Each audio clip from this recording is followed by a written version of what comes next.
महाकारुणिक तथागत भगवान बुद्ध, महान धम्मदायाद सम्राट अशोक व बोधिसत्व डॉक्टर बाबासाहेब आंबेडकर या आपल्या आदर्शांना मी सर्वप्रथम विनम्र अभिवादन करतो। तसेच माता महामाया, माता प्रजापती, माता यशोधरा, माता विदिशा, माता संघमित्रा, माता भीमाई, माता सावित्रीमाई व माता रमाई या सर्व महामातांच्या कार्यकर्तृत्वाला त्रिवार वंदन करतो। आज या संवादाच्या निमित्ताने उपस्थित असलेल्या सर्वांना सप्रेम जय भीम, नमो बुद्धाय। महानायिका समजून घेताना या संवाद कार्यक्रमाचा आज 7वा दिवस आहे। आजच्या संवादातून आपण पुन्निका थेरीची कथा समजून घेणार आहोत। पुन्निकेच्या कथेमध्ये सुरुवातीला जी माहिती येते त्यातून असं समजते की पुन्निका ही एक दासी होती। विशेष म्हणजे तिचा जन्मच दासी म्हणून झाला होता असा उल्लेख आढळतो। नंतर तिला तिच्या मालकाने म्हणजे श्रेष्ठी अनाथ पिंडिकाने दास्यत्वातून मुक्त केले आणि ती भिक्खुनी झाली आणि पुढे अरहंत पदाला पोहोचली अशी कथा येते। मित्रांनो, आपल्याला जर दासी पुन्निकेचे कर्तृत्व समजून घ्यायचे असेल तर आपल्याला सर्वप्रथम तत्कालीन दास प्रथा काय होती हे समजून घ्यावं लागेल। तेव्हाच आपल्याला खऱ्या अर्थाने तिचे तेजस्वी असं कार्य समजून येईल। आणि म्हणूनच आपण प्रथम प्राचीन भारतातील दास प्रथा समजून घेऊया। त्यातला पहिला भाग आहे मानवतेवरील कलंक, प्राचीन भारतातील दास प्रथा। भारत हा शांतताप्रिय, प्रगत व नीतिमान लोकांचा देश होता। इथले लोक एकमेकांशी स्नेहभावाने राहत होते। काबाड कष्ट करून, व्यापार उदीम करून, शेती करून ते आपला उदरनिर्वाह करत होते। त्यांनी आपल्या श्रमातून व दूरदृष्टीतून विकसित असे नगरे निर्माण केली होती। याचे प्रमाण आपल्याला इसवी सन पूर्व 3300 वर्ष पूर्वीच्या जे उत्खननात सापडलेले अवशेष आहे त्यात प्रामुख्याने हडप्पा, मोहिंजोदडो व सिंधू संस्कृतीच्या त्या अवशेषावरून आपल्या लक्षात येतं। जेव्हा भारतीय लोक हे नागरी जीवन जगत होते तेव्हा आर्य ब्राह्मण लोक पशुपालकाचे व भटक्यांचे जीवन जगत होते असं दिसून येतं। ते आपल्या गाया गुरांची कळप घेऊन नव्या गवताच्या कुरणांच्या शोधात भटकत होते। दूध, दही, ताक, तूप यावर आर्य आपला उदरनिर्वाह करत होते। भटकत भटकत ते सर्व अर्थाने विकसित व सुपीक भूमी लाभलेल्या भारत भूमीत येऊन ठेपले आणि इथल्या शांतताप्रिय भारतीयांवर त्यांनी हल्ले करून इथली भारतीय भूमी बळकावली। वस्ती वस्तीत राहणाऱ्या इथल्या लोकांना अंकित करून त्यांना दास म्हणण्याचे प्रचलन त्यांनी सुरू केले। दास हा शब्द अतिक्रमणकारी आर्यांनी इथल्या मूल निवासी लोकांसाठी वापरलेला आहे। मोठमोठे भूभाग काबीज केल्याने त्यांना त्यावर काम करण्यासाठी मनुष्यबळाची आवश्यकता होती आणि त्यातून त्यांनी भूदासांची म्हणजे जमिनीवर राबणाऱ्या लोकांची निर्मिती केली। नंतर त्यांना घरकामासाठी मनुष्यबळाची आवश्यकता भासली तेव्हा त्यांनी घरकाम करणाऱ्या दासांची आणि दासींची निर्मिती केली। चातुर्वर्ण व्यवस्था लागू करून त्यांनी शूद्रांचा, स्त्रियांचा आणि या दासांचा देखील एक वेगळा वर्ग तयार केला आणि वर्ण व्यवस्थेने या दास व्यवस्थेला साक्ष्यबद्ध करण्याचं काम या ठिकाणी केल्याचं आपल्या लक्षात येतं. थोडक्यात जी व्यक्ती आपल्या मालकाचे विविध कामे स्वतः करती अशा व्यक्तीला दास किंवा दासी म्हटलं जातं. ब्राह्मणी साहित्यामध्ये या दास प्रथेचे अनेक संकेत, अनेक उदाहरणं आपल्याला पाहायला मिळतात. वेदांमध्ये दास दासींची खरेदी विक्री, दास दासींना भेट म्हणून देणं, त्यांना दानात देणं असले अनेक उल्लेख आढळतात. उपनिषेधातही दास प्रथेचा उल्लेख आलेला आहे. मनोरंजनासाठी नाच गाणे करणाऱ्या दासी, राजाने पुरोहिताला भेट दिलेल्या हजारो दासी यांचा उल्लेख तेथे आलेला आहे. स्मृतींमध्येही दास प्रथेचे प्रतिबिंब पडलेले दिसते. पाहुण्यांचे पाय धुण्यासाठी दासांची नियुक्ती केल्या जात असे.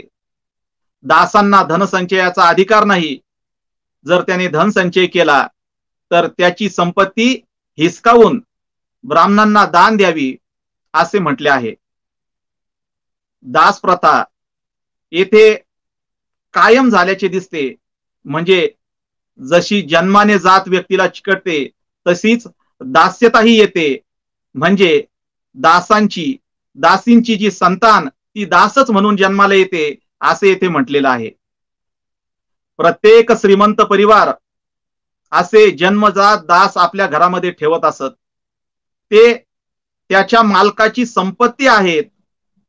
तो त्यांना गहाण ठेवू शकतो, त्यांना मारहाण करू शकतो, त्यांची हत्याही करू शकतो, पण त्यासाठी त्याला दोषी ठरवता येत नाही किंवा दंडात्मक कारवाई करता येत नाही.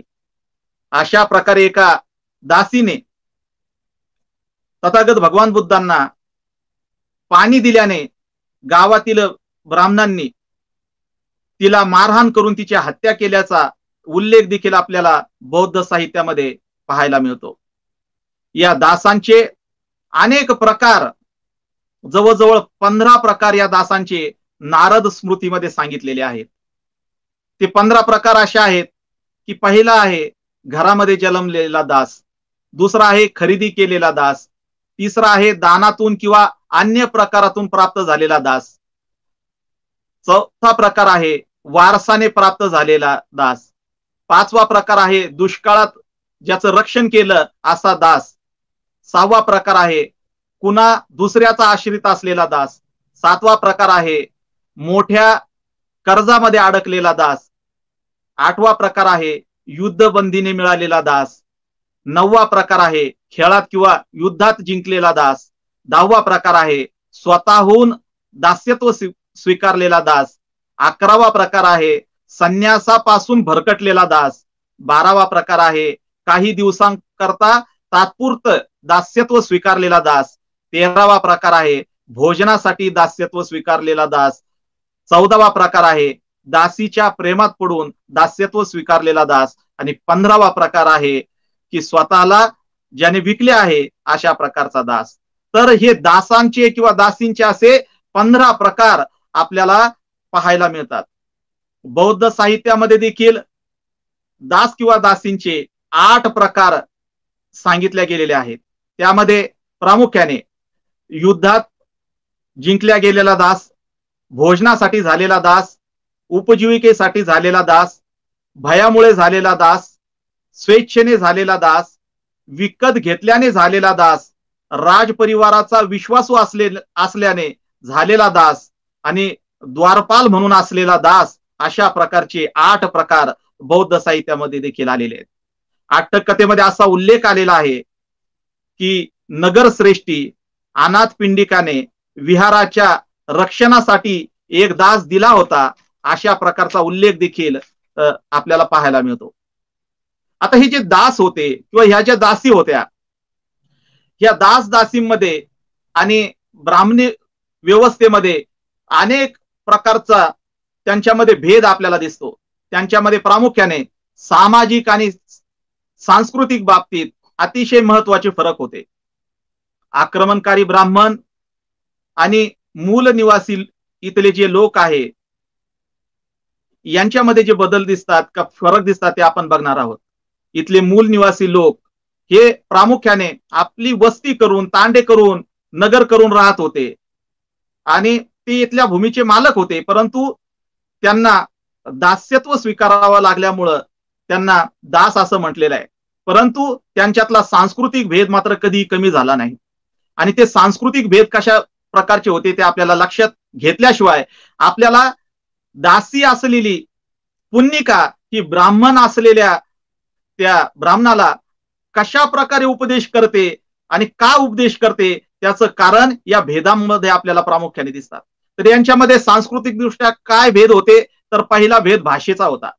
म्हणजे ब्राह्मणांची भाषा वेगळी होती, वैदिक आर्यांची भाषा वेगळी होती आणि इथल्या दास किंवा दासी संबोधल्या गेल्या त्यांची भाषा ही वेगळी होती. शिवाय ब्राह्मण हे पूर्णपणे कर्मकांडामध्ये लिप्त झालेले होते आणि दास किंवा दासी हे मात्र कर्मकांडापासून पूर्णपणे मुक्त असलेले लोक होते. हा एक त्यांच्यात फरक होता. त्याचबरोबर देवदेवतांच्या बाबतीतही त्यांच्यात फरक होता. आर्य जे वैदिक देवता पूजणारे होते त्या वैदिक देवतांना हे जे दास किंवा दासी आहे ते अजिबात पूज्य मानत नव्हते किंवा त्यांची पूजाही करत नव्हते. शिवाय ज्या प्रकारे ब्राह्मण हा देवभक्तीमध्ये डुबलेला आहे तशा प्रकारच्या देवभक्तीपासून आणि ब्राह्मण्यापासून हे दास किंवा दासी हे मुक्त होते. त्याचबरोबर ते अयज्ञी होते. म्हणजे ब्राह्मण ज्या प्रकारे यज्ञ करत असायचा तशा प्रकारचा कोणताही यज्ञ हे इथले मूल निवासी असलेले हे दास किंवा दासी करत नव्हते. म्हणजे ते यज्ञाच्या अवडंबरापासून पूर्णपणे मुक्त होते. त्याचबरोबर हे दास दासी केवळ त्या वैदिक देवदेवतेची पूजा करत नव्हते असं नाही, तर ते वैदिक देवदेवतेंचे मोठे निंदक देखील होते. की ज्या देवतांचे अवडंबर ब्राह्मण करतात त्या सर्व देवदेवतांची निंदा करण्याचं काम किंवा त्यांचं अस्तित्व नाकारण्याचं काम हे दास किंवा दासी करताना दिसतात. आणि दास किंवा दासी हे मातृपूजक असल्याचं आपल्याला दिसतात. आणि हा सांस्कृतिक भेद जो आहे हा आपण समजून घेतल्यानंतर आपल्याला ब्राह्मणवाद आणि इथला बुद्धवाद जो आहे तो आपल्याला प्रामुख्याने कळणार नाही. कारण की डॉक्टर बाबासाहेब आंबेडकरांनी असं म्हटलेलं आहे की प्राचीन भारताचा इतिहास ही दुसरं तिसरं काही नसून हा ब्राह्मणवाद आणि बौद्धवाद यांच्यातील संघर्षाचा इतिहास आहे. आणि त्या दृष्टीने आपण ही पुन्निकेला समजून घेत असताना हे सगळे मुद्दे समजून घेणं अतिशय महत्वाचं आहे. आता हे दासांना आपण जर बघितलं तर दासांना कुठल्याही प्रकारचं स्वतःचं अस्तित्व नाही. त्यांना स्वतःच्या स्वातंत्र्याची कुठली आशा नाही. अशा या दासांना दास्यत्व मुक्त कसं केलं जात होतं ते समजून आपल्याला घ्यावा लागेल. तेव्हाच आपल्याला पुन्निका जी होती हिला दास्यत्वातून मुक्ती कशी मिळाली त्याचं महत्व आपल्या लक्षात येईल. तर हे जे दास्यत्व आहे या दास्यत्वातून मुक्ती मिळवण्यासाठी काय करावं लागत होतं, त्यासाठी कोणता विधी होता तो आपण बघणार आहोत. मुक्तीची कल्पना, दास्यातून मुक्तीची कल्पना ही केवळ कल्पनाच होती. कारण दासाला स्वतःसाठी धन कमवण्याचा अधिकार नसल्याने तो धन देऊन स्वतःची मुक्ती करून घेऊ शकत नव्हता. कारण दास किंवा दासीने कमवलेले धन हे त्याच्या मालकाचे समजले जात असे. शिवाय या सगळ्या दास्यत्वाला कंटाळून जर एखादा दास किंवा दासी पळून गेलीच तर राज कर्मचारी पुन्हा त्याला पकडून आणत होते आणि आपल्या मूळ मालकाकडे सोपवत असत. उच्चवर्णीयांची सेवा करणे, साफसफाई करणे, घाण काढणे, मलमूत्र साफ करणे, सार्वजनिक तलावां स्वच्छ ठेवणे, त्यांची दुरुस्ती करणे, अशा नानाविध प्रकारचे काम या दास किंवा दासींकडून करून घेतल्या जात असत. दास्यत्व मुक्तीचा एक विधी त्या काळामध्ये केल्या जात असत. आणि परंतु दास्यत्व मुक्तीसाठी जे एक कारण होतं ते कारण आपण बघितलं पाहिजे. जर एखादा मालक एखाद्या हल्ल्यात व दुर्घटनेत सापडला आणि स्वतःच्या जीवावर उदार होऊन त्या दासाने त्या मालकाला वाचवले तर त्याच्या जीवनाचे रक्षण केले म्हणून मालकाला जर वाटलं तर तो दासाला मुक्त करू शकत होता. म्हणजे मालकाला जर जीव घेण्या हल्ल्यातून जर कधी दासाने वाचवलं आणि मालक जर कधी दयाळू असेल तर तो मालक त्या दासाची मुक्ती करत असे. आणि ह्या मुक्तीचा विधी आपल्याला नारद स्मृतीमध्ये पाहायला मिळतो. त्यात असं सांगितलं, एखादा दासाला मुक्त करायचं म्हणजे काय करायचं, तर त्या दासाच्या खांद्यावर एक पाण्याने भरलेले मडके देऊन त्याला उभं करायचं आहे. मालकाने त्याच्या खांद्यावरचा पाण्याने भरलेला घडा घेऊन तो घडा जमिनीवर जोरात आदळून फोडून टाकायचा आहे. आणि त्यानंतर अन्न आणि फुले मिश्रित पाणी घेऊन त्या दासाच्या डोक्यावर शिंपडून 3 वेळे मालकाने असं म्हणायचंय की मी या दासाला मुक्त करत आहे, मी या दासाला मुक्त करत आहे, मी या दासाला मुक्त करत आहे, अशी घोषणा त्याने करावी. आणि जर असं मालकाने केलं तर तो दास त्या दास्यत्वातून मुक्त होत असे. यावरून आपल्या लक्षात येतं की दास्य मुक्ती ही किती अवघड आणि दुर्मिळ गोष्ट होती, ही बाब आपल्या या गोष्टीवरून लक्षात येते. बौद्धकालीन जे काही ग्रंथ आहे त्या ग्रंथांमध्ये देखील दास प्रथा आपल्याला आढळून येते, दिसून येते. तो भाग आपण बघणार आहोत की बौद्धकालीन ग्रंथात आढळणारी दास प्रथा बौद्ध धम्मातील विनय पिटक, दिग्गनिकाय, जातक कथा, थेरी गाथा अशा अनेक ग्रंथांमध्ये दासी प्रथेची दखल घेतल्याचं आपल्याला दिसून येतं. तत्कालीन लोकतांत्रिक राज्यांमध्ये तसेच राजाचे साम्राज्य असलेल्या राजतांत्रिक राज्यात देखील दास प्रथा असल्याचे आपल्याला दिसून येते. थेरी गाथेमध्ये असा संदर्भ आला आहे की महाकाश्यप यांच्या मालकीची वाराणसी जवळ 14 गावे होती आणि त्यातील एका गावाचं नावच दासगाम किंवा दासग्राम असे होते. अर्थात दासांचे गाव असं त्या गावाचं नाव होतं. आणि विशेष म्हणजे त्या गावात राहणारे सगळे लोक हे दासच होते असा उल्लेख त्या ठिकाणी आलेला आहे. बौद्ध साहित्यामध्ये जे दासांचे उल्लेख आढळतात ते आपण बघणार आहोत. दासांमध्ये बौद्ध काळात 2 प्रमुख प्रकार असल्याचे आपल्याला दिसतं. एक कृषी भूमीशी जोडलेले दास व दुसरे घर कामाशी जोडल्या गेलेले दास. आता यातही एक भाग असा आहे की जे दास कृषी भूमीशी जोडलेले दास होते, हे दास जेव्हा तो मालक ती भूमी विकायचा तेव्हा ती भूमी विकल्यानंतर घेणाऱ्या मालकाच्या मालकीचे ते दास होत असत. म्हणजे आज जसं सातबाऱ्यावर आपण ती भूमी विकली तर त्या भूमीमध्ये असलेली विहीर त्या सातबाऱ्यावर जाते, त्याच प्रकारे पहिल्या मालकाकडे असलेले दास जमीन विक्रीनंतर त्या दुसऱ्या मालकाकडे हस्तांतरित होत होते. अशा प्रकारची प्रथा असल्याचं आपल्याला बौद्ध साहित्यात दिसलं. तर घरकाम करणारे दास हे मालकाला त्याच्या व्यवसायामध्ये, त्याच्या घरकामामध्ये मदत करत असत. तो सांगतील ते काम ते करत असत. याचा उल्लेख आपल्याला खंडहाल जातकातील चंद्रकुमार स्वतःला दास बनवण्यासाठी समर्पित करतो इथं दिसतं. दास हे येणाऱ्या पाहुण्यांचे पाय धुण्याचं काम करत असताना दिसतात, त्यांचे पाय दाबत असताना दिसतात. त्याचबरोबर मालकाच्या ते मिळकतीचं, त्याच्या घराचं ते संरक्षण करत असताना देखील आपल्याला या ठिकाणी दिसतात. दासांच्या जवळ स्वामी भक्तीशिवाय गर्व करण्यासारखी कोणतीच गोष्ट नव्हती. मी या मालकाचा दास आहे आणि तो मालक माझा स्वामी आहे, हीच दासांसाठी एक गर्वाची गोष्ट होती. आणि आपल्या मालकाला सुख व वैभव प्राप्त करून देणं हेच त्याच्या जीवनाचं लक्ष होतं.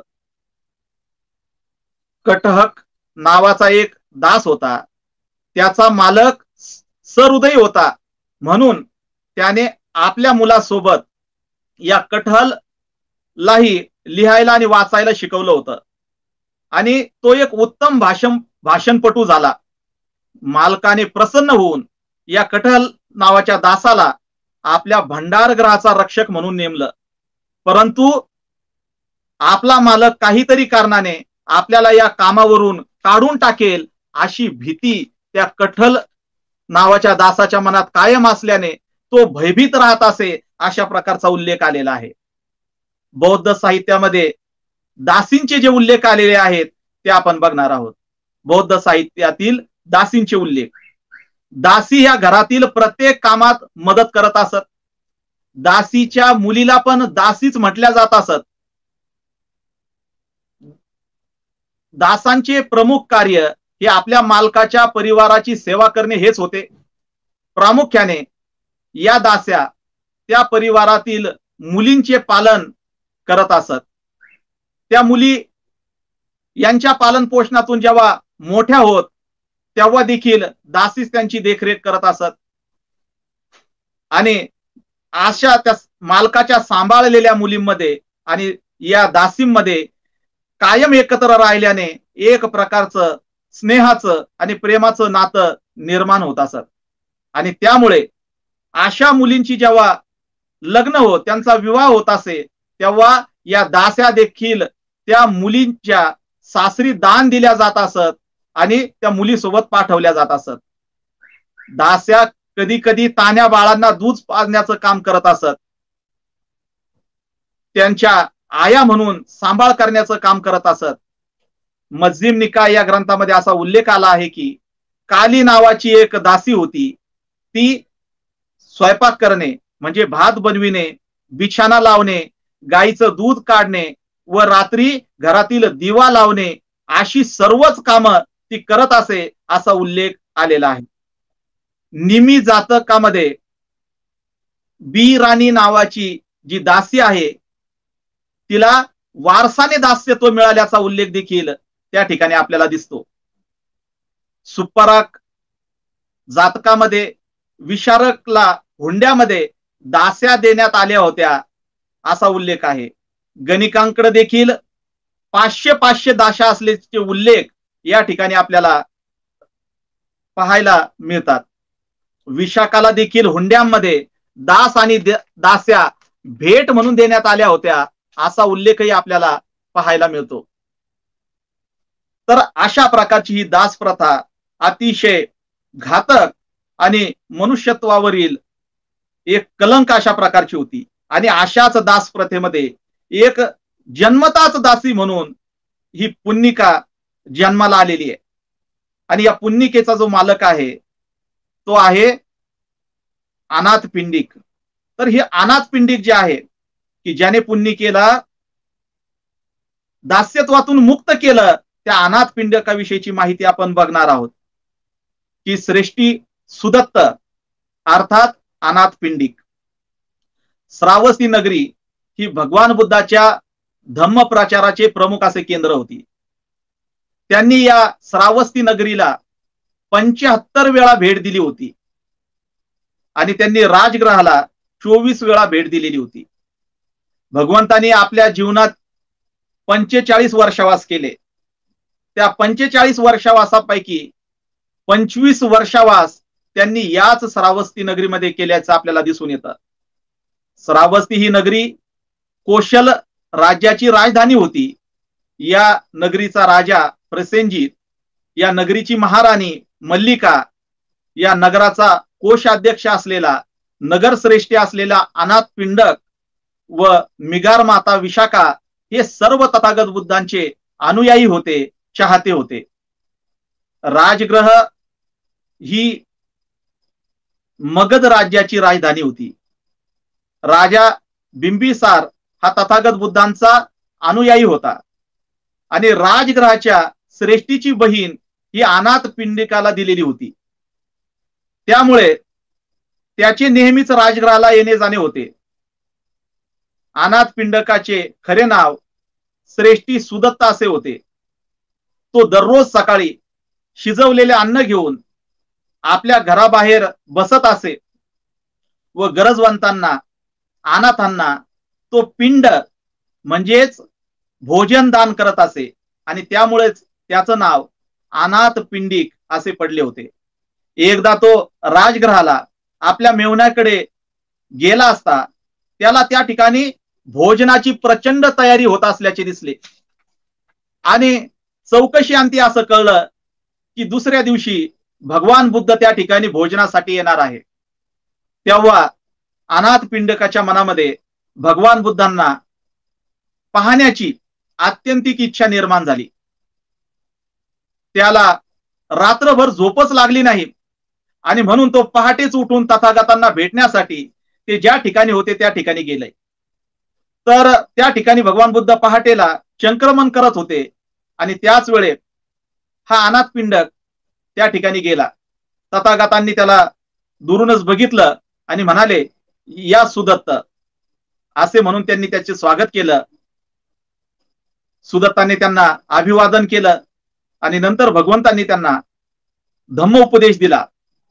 भगवंताने जो दुःख मुक्तीचा धम्मोपदेश केला, त्या उपदेशाने तो इतका प्रभावित झाला की त्याने तथागताला विनंती केली की भगवंत, तुम्ही मला कायमचा आपला उपासक करून घ्या, मला उपासक दीक्षा द्या. आणि भगवंताने त्याला उपासक म्हणून स्वीकारलं आणि त्यानंतर त्यांनी भगवंतांना भिक्खू संघाचं श्रावस्तीला येण्याचं निमंत्रण दिलं. तथागतांनी त्याचं निमंत्रण मूक संमती देऊन स्वीकारलं. अनाथ पिंडकाने 18,000 सुवर्णमुद्रा जमिनीवर अंथरून योग्य अशी जमीन जेत राजकुमाराकडून खरेदी केली आणि त्या ठिकाणी भव्य दिव्य अशा प्रकारचं जेतवन बुद्ध विहार उभारला. तथागतांना तेथे बोलवून सर्वांसमक्ष सोन्याच्या झारीतून तथागतांच्या हातावर पाणी सोडून त्याने तो विहार भिक्खू संघाला दान दिला.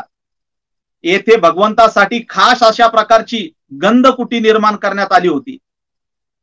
त्या परिसरामध्ये बुद्धगयेच्या बोधी वृक्षाची एक फांदी आणून त्या ठिकाणी लावण्यात आलेली होती. तो बोधी वृक्ष अत्यंत पूजनीय अशा प्रकारचा समजला जात असे. तथागतांचा नियमित उपदेश या जेतवनात होत असे आणि त्यामुळे भगवंताच्या उपदेशामुळे ही श्रावस्ती नगरी बुद्धमय झाल्याचं आपल्याला दिसतं. हा अनाथ पिंडक श्रेष्ठी अतिशय प्रेमळ होता, करुणावान होता. त्याचबरोबर दासांशी आणि आपल्या कर्मचाऱ्यांशी प्रेमाने आणि स्नेहाने वागावे अशा प्रकारचा भगवान बुद्धाचा जो उपदेश आहे, त्या उपदेशाचा परिणाम त्याच्यावर, त्याच्या कुटुंबावर झालेला होता. आणि म्हणून तो आपल्या घरातील दास दास्यांशी अतिशय प्रेमाने वागत असे. त्यांच्या गरजांचे, त्यांच्या आजारांचे तो विशेष लक्ष ठेवत असे. अनाथ पिंडकाच्या एका दासीच्या पोटी एक दिवस एका मुलीचा जन्म झाला. अनाथ पिंडकाला ही वार्ता कळाली तेव्हा त्याने आनंद व्यक्त केला आणि त्या मुलीचे नाव पुन्निका असे ठेवले. अनाथ पिंडकाच्या घरी तथागत बुद्ध हे अनेकदा येत असत. अनाथ पिंडकाचा संपूर्ण परिवारच तथागतांचा विशेष चाहता होता. तथागतांनी दिलेला उपदेश त्या परिवाराबरोबरच त्या परिवारातील दास दास्याही ऐकत असत. आणि म्हणून पुन्निका जेव्हा तरुण झाली तेव्हा तिच्याकडे घरकामाबरोबरच नदीवरून पाणी आणण्याचे काम सोपवण्यात आले होते. आणि असे काम करूनही जेव्हा तथागत येत असत तेव्हा ती उपदेश ऐकण्यासाठी बसत असत. एकदा तथागत बुद्धांनी दिलेला सिंहनाद सुत्ताचा उपदेश पुन्निकेने ऐकला. तथागतांच्या उपदेशाने ती श्रोतापत्ती अवस्थेला प्राप्त झाली. म्हणजे तिचं चित्त धम्मधारेमध्ये उतरलं, तिला सत्याचं ज्ञान झालं, तिचे मन धम्म प्रवाहामध्ये सामील झालं, ती सर्व प्रकारच्या शंकांतून मुक्त झाली. तिला बुद्ध, धम्म आणि संघाप्रती खरी आणि निश्चल अशी या प्रकारची श्रद्धा निर्माण झाली. तिला शरीराच्या नश्वरतेचे ज्ञान झाले. तसेच तिला व्रतवैकल्याचा व निरर्थक कर्मकांडाच्या व्यर्थतेचे देखील ज्ञान झाले. हा दुःखमुक्तीचा उपाय आहे हे तिला कळलं आणि मग ती प्रत्येक गोष्टीकडे डोळसपणे, चिकित्सकपणे व सम्यक दृष्टीने पाहू लागली. श्रोता पत्तीचे फळ तिला प्राप्त झाल्यानंतर पुन्निका एके दिवशी गंगा जलाने शुद्धी होते असे मानणाऱ्या एका ब्राह्मणाला तिने खरा विशुद्धीच्या मार्गाकडे वळविले. म्हणजे तिने त्या ब्राह्मणाला बुद्ध धम्माचा अनुयायी बनवले. हा प्रसंग प्रत्यक्ष पुन्निकेच्याच गाथेतून आपण बघणार आहोत. आपल्या पुन्निका दासीने एका भरकटलेल्या ब्राह्मणाला विशुद्धीच्या अर्थात दुःखमुक्तीच्या मार्गावर नेऊन पोहोचवले. ही वार्ता जेव्हा अनाथ पिंडिक श्रेष्ठीला कळली तेव्हा तो खूपच आनंदी आणि खुश झाला. त्याला तिच्या प्रति मोठी श्रद्धा भाव उत्पन्न झाला. आपल्या या तरुण आणि चुनचुनीत पुन्निकेत ब्राह्मणापेक्षाही जास्त योग्यता आहे याची त्याला जाणीव झाली. अशा या ज्ञानी व गुणी मुलीला बंधनात ठेवणं योग्य नाही, तिला आपण मुक्त केले पाहिजे असा विचार करून त्याने पुन्निकेला दास्यत्वातून मुक्त केलं. अनाथ पिंडिकाच्या परवानगीने पुन्निका भिक्खू संघात सामील झाली. आपल्या मुक्तीला कारणीभूत ठरणाऱ्या घटनेचं वर्णन तिने गाथेमध्ये गाथाबद्ध केलेले आहे. पुन्निका थेरीची कथा ही अत्यंत महत्वाची आहे, कारण ती एक दासी आहे. एक अति वंचित अशा घटकाचे ती प्रतिनिधित्व करते. जेव्हा ज्ञानाची आणि स्वाभिमानाची जाणीव होते तेव्हा ती आपोआप निडर होते. ज्ञानातून तिला शक्ती प्राप्त होते आणि त्या शक्तीचा उपयोग ती ब्राह्मणवादी व्यवस्थेतील अवडंबर आणि अंधश्रद्धा यांच्यावर आघात करण्यासाठी करते. ज्ञानाला ती स्वतःबरोबरच इतरांच्याही मुक्तीचे साधन बनवते, हे विशेष होय. पुन्निकेला जेव्हा अरहंत पद प्राप्त झाले तेव्हा तिने आपल्या मुक्तीच्या प्रवासातील जी घटना महत्वाची ठरली, जो संवाद महत्वाचा ठरला, त्याचे वर्णन या गाथांमधून केलेले आहे. या 15 गाथा म्हणजे पुन्निकेचे जीवन कार्य आहे, तिचं जीवनचरित्र आहे. पुन्निकेच्या गाथा आपण बघणार आहोत. या 15 गाथा आहेत. हे एक प्रकारचं ब्राह्मण आणि पुन्निकेमध्ये झालेला संवाद आहे आणि त्याचं रूपांतर या गाथेमध्ये करण्यात आलेलं आहे. या गाथेंचं मराठी भाषांतर जे या ठिकाणी मी केलेलं आहे ते मी आपल्या सर्वांसमोर या ठिकाणी सादर करणार आहे. की मूळ गाथा या पालीमध्ये आहेत, आपण मराठी अनुवाद या संवादात बघणार आहोत. एके दिवशी अशी घटना घडली की भल्या पहाटे गारटणाऱ्या थंडीमध्ये पाणी भरण्यासाठी पुन्निका पाणवठ्यावर गेली होती. तेव्हा पाण्याने स्वतःची शुद्धी करणाऱ्या ब्राह्मणाशी तिचा जो संवाद झाला, तो संवाद इथे या गाथांमध्ये प्रतिबिंबित झालेला आहे. पुन्निका त्या ब्राह्मणाला म्हणते की आपल्याविषयी सांगतात की मी पाणी भरणारी दासी होते. कायम पाणी भरत राहणे हेच माझे काम होते. मालकाच्या भीतीने आणि त्यांच्या रागाने व अपशब्दांनी त्रस्त होऊन मला कडाक्याच्या थंडीत कायम थंड पाण्यात उतरावे लागत असे. किती म्हणते की बघ, मी दासी आहे आणि पाणी भरणं हे माझं काम आहे आणि म्हणून मालकीन रागू नाही म्हणून भल्या पहाटे मला या अशा थंडगार पाण्यामध्ये इच्छा नसूनही उतरावं लागतं. आणि मग ती म्हणते, अरे ब्राह्मणा, तू कुणाच्या भीतीने त्या थंड पाण्यामध्ये आंघोळ करणाऱ्या त्या ब्राह्मणाला ती म्हणते, अरे ब्राह्मणा, तू कुणाच्या भीतीने या कडाक्याच्या थंडीत खोल नदीत उतरतो आहेस आणि थंडीने कुळकुळणाऱ्या शरीराने या कडाक्याच्या थंडीचा त्रास सहन करत आहे. असा प्रश्न ती त्याला विचारते की मी मालकाच्या धाकाने पाण्यात उतरते, तू कुणाच्या धाकाने या पाण्यात उतरतो? अशा प्रकारचा प्रश्न ही पुन्निका त्या पाण्यात आंघोळ करणाऱ्या ब्राह्मणाला विचारते. तेव्हा तो ब्राह्मण म्हणतो, हे पुन्निके, तुला माहित असूनही तू मला विचारतेस काय? तुला हे माहित नाही का की पाप कर्मापासून मुक्त होण्यासाठी मी हे स्नानाचं पुण्य करत आहे? की तो म्हणतो की हे पुन्निके, तुला माहित नाही, पाण्यामध्ये या गंगा स्नान केल्यामुळे माणूस पवित्र होतो आणि तसं पवित्र होण्यासाठी पाप धुवून टाकण्यासाठी मी अशा प्रकारची आंघोळ करत आहे, हे तुला माहित नाही का? आणि तो पुढे म्हणतो, युवा असो किंवा वृद्ध असो जो कोणी मनुष्य पाप कर्म करतो तो गंगा स्नानाने शुद्ध होतो व पाप कर्मातून मुक्त होतो.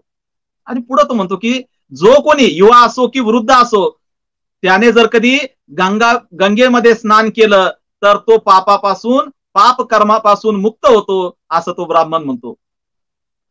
आता मात्र पुन्निकेची जी प्रज्ञा बुद्धी आहे ती या ठिकाणी आपल्याला प्रतिबिंबित होताना दिसते. कारण की प्रज्ञेचं लक्षण आहे खंडित करणे, प्रश्न विचारणे, आणि ही पुन्निका त्यामध्ये तरबेज झालेली आहे. ती म्हणते पाण्यात स्नान केल्याने पाप कर्मापासून मुक्ती मिळते. हे तुला कोणी सांगितलं? हा तर मूर्ख व्यक्तीने, अज्ञानी व मूर्ख व्यक्तीला केलेला उपदेश आहे. बघा, एक दासी असलेली पुन्हा की वर्णामध्ये सर्वात वरच्या स्थानी असलेल्या ब्राह्मणाला विचारते की अरे पाण्यामध्ये आंघोळ केल्याने पापापासून मुक्ती होते, हे तुला कोणी सांगितलं? असा सांगणारा व्यक्ती मूर्ख आहे आणि ऐकणारा व्यक्ती अज्ञानी आहे, अशा प्रकारचं पुन्निका या ठिकाणी म्हणते. पुढे ती म्हणते अरे ब्राह्मणा, नदीच्या पाण्यात स्नान केल्याने जर पापापासून मुक्ती मिळत असेल तर मग या पाण्यात राहणारे बेडूक, या पाण्यात राहणारे कासव, या पाण्यात असलेले साप, या पाण्यात राहणारी मगर आणि या पाण्यात राहणारे सगळेच प्राणी नक्की स्वर्गात जातील नाही का? की अशा प्रकारे त्या ब्राह्मणाचे त्या दुष्कृत्याची खिल्ली उडवताना आपल्याला या ठिकाणी पुन्निका दिसते. अरे पाण्यात राहिल्याने जर कधी, गंगेमध्ये राहिल्याने जर कधी मुक्ती मिळत असेल तर पाण्यामध्ये राहणाऱ्या सगळे प्राणी हे स्वर्गात जातील, मुक्त होतील, असं ती म्हणते. पुढे ती पुन्हा म्हणते पाण्यात स्नान केल्याने जर पापापासून मुक्ती मिळत असेल तर मग मेंढ्या, बकऱ्या व डुकरांना मारणारे आणि त्यांचं मांस विकणारे खाटीक, तसेच मासे पकडणारे कोळी, हरणांना पकडणारे पारधी, चोरी करणारे चोर, वध करणारे जल्लाद आणि सर्वच प्रकारचे पाप कर्म करणारे पापी लोकही मग गंगा स्नान करतील तर तेही पापातून मुक्त होणार नाहीत का? बघा, अतिशय मूलभूत अशा प्रकारचा प्रश्न या ठिकाणी ही पुन्निका ब्राह्मणाला विचारते की सर्व प्रकारचे पाप कर्म करणारे लोक जर गंगा स्नान करायला लागले तर तेही पापातून मुक्त होणार नाहीत का? आणि तेही जर तुझ्याप्रमाणेच पाण्यात आंघोळ केल्याने शुद्ध झाले तर मग ते तुझ्याच बरोबरीचे होणार नाहीत का? अशा प्रकारचा बिनतोड अशा प्रकारचा युक्तिवाद ही पुन्निका या ठिकाणी करताना दिसते. पुढे ती म्हणते जर या नदीमध्ये स्नान केल्याने पूर्वी केलेले पाप कर्म धुतल्या जात असतील, है की नाही? तुला काय वाटतं की पाप कर्म किंवा पुण्य कर्म अंगाला वरवर चिटकलेले असतात की काय? आणि म्हणून ती म्हणते जर नदीमध्ये स्नान केल्याने पूर्वी केलेले पाप कर्म धुतल्या जात असतील तर मग मात्र त्यांच्या सोबत तुझे पूर्वीचे पुण्य कर्म देखील धुतल्या जातील ना रे. आणि जर तुझे पूर्वीचे सर्वच पुण्य कर्म या पापामध्ये धुतल्या गेले, वाहून गेले, तर हे मूर्ख ब्राह्मणा, मग तुझ्याजवळ काय शिल्लक राहील? ना पाप शिल्लक राहील ना पुण्य शिल्लक राहील. अशा प्रकारे पुन्हा त्याचे डोळे उघडण्याचे प्रयत्न करते. आणि पुढं ती म्हणते अरे ब्राह्मणा, एखाद्या ब्रह्माच्या भीतीने किंवा अन्य कुणाच्या भयाने भयभीत होऊन तू का हे कडाक्याच्या थंडीत असा थंड पाण्यात स्नानासाठी उतरतो आहेस, दुःख सहन करतो आहेस. अरे त्या भयाला सोड, आपल्या शरीराला थंडीच्या पिडेपासून वाचव, शरीराला यातना देऊ नको. बघा, आजही आपण बघतो की अंधश्रद्धेमध्ये गुरफटलेले लोक कुठल्याही प्रकारचा विचार न करता शरीराला यातना देतात. आजही पापमुक्तीसाठी अशा प्रकारचे मेळे भरवल्या जातात आणि लाखो लोक त्या पाण्यातून आंघोळ करून स्वतःला म्हणजे पवित्र झाल्याचं म्हणतात. ते तर पवित्र होत नाही, उलट ते पाणी घाण झाल्याचं अनेक वैज्ञानिक प्रयोगशाळेत केलेल्या प्रयोगातून आपल्याला या ठिकाणी दिसलं. ही पुन्निका म्हणते की अरे तू कुणाच्या भीतीने, कोणत्या ब्रह्माच्या भीतीने तू हे करत आहे? अरे कोणत्याही भीतीने अशा प्रकारचं कर्म करणं योग्य नाही. तू स्वतःला थंडीपासून वाचव, आणि स्वतःच्या शरीराची काळजी घे, अशा प्रकारची त्याच्याविषयीची अतीव अशा प्रकारची करुणा ही पुन्हा या ठिकाणी व्यक्त करताना आपल्याला दिसते. आणि या पुन्निकेच्या उपदेशाने कर्मकांडामध्ये अडकलेला, कर्मकांडांचं झापट डोळ्यावर असलेला तो ब्राह्मण खडबडून जागा होतो आणि तो त्या पुन्निकेला म्हणतो की कुमार्गाला लागलेल्या मला पतिताला तू निरर्थक अशा स्नानाच्या क्रियेपासून प्रवृत्त करून तू मला आर्य मार्गावर म्हणजे श्रेष्ठ मार्गावर आणले आहेस. हे भगिनी, हे माझे सर्व वस्त्र मी तुला दान देतो. सकाळी निघताना हा ब्राह्मण की उच्च अशा प्रकारची वस्त्र आणि उंची अशी शाल घेऊन निघत असे. आणि पुन्निकेने आपल्याला फार महत्वाचं ज्ञान दिलं आणि ज्ञान देणाऱ्याला वस्त्रदान करण्याची त्या काळात प्रथा आहे. आणि तो पुन्निकेला म्हणतो की तू मला माझे डोळे उघडलेस, माझे हे सर्व वस्त्र, हे स्नानाचे जे वस्त्र आहेत ते वस्त्र मी तुला दान करतो, त्याचा स्वीकार कर. पण पुन्निका ही लोभातून मुक्त झालेली आहे, तृष्णेतून मुक्त झालेली आहे. ती त्याला म्हणते, अरे ब्राह्मणा, हे तुझे वस्त्र तुलाच राहू दे, मला त्या वस्त्राची अजिबात इच्छा नाही. जर तुला दुःखाची भीतीच वाटत असेल आणि जर तुला दुःख अप्रिय वाटत असेल तर मग तू उघडपणे अथवा लपून छपून कोणत्याही प्रकारचं पाप कर्म करू नकोस. जर तू वर्तमानात अथवा भविष्यात देखील अशा प्रकारचे पाप कर्म करत राहशील तर तू दुःखातून कधीच मुक्त होणार नाहीस. तू कुठेही गेला काय आणि पळून गेला काय, पण दुःखातून मुक्त होणार नाही, दुःख कधीही तुझा पिछा सोडणार नाही, असं ती त्याला समजावून सांगते. आणि पुढे ती सांगते की जर तुला दुःखाची भीती वाटते, भय वाटते, दुःख तुला अप्रिय वाटते, तर मग तू दुःख मुक्तीचा मार्ग दाखवणाऱ्या तथागत बुद्धांना, त्यांच्या धम्माला आणि त्यांच्या संघाला शरण जा, पंचशीलाचं ग्रहण कर, ते सर्वार्थाने तुझ्यासाठी कल्याणकारक होईल. अशा प्रकारचा उपदेश, धम्म मार्गाला नेणारा उपदेश या पुन्निकेने त्या ब्राह्मणाला केला. तेव्हा तो ब्राह्मण म्हणतो, मी त्या सर्व गुण संपन्न तथागत बुद्धांना, त्यांच्या धम्माला आणि संघाला शरण जातो, त्यांचा अनुयायी होतो. मी सदाचरणाच्या नियमांचे, पंचशिलेचे पालन करील. तेच माझ्यासाठी मंगलदायी ठरेल, तेच माझ्यासाठी हितकारी ठरेल. आणि पुन्निकेचे आभार मानून तिच्या प्रती कृतज्ञता व्यक्त करून तो उदक शुद्धिक ब्राह्मण म्हणजे स्नानाने शुद्धी लाभते असा मानणारा ब्राह्मण भगवान बुद्धांकडे जातो आणि धम्माची दीक्षा घेऊन तो भिक्खू संघामध्ये सामील होतो.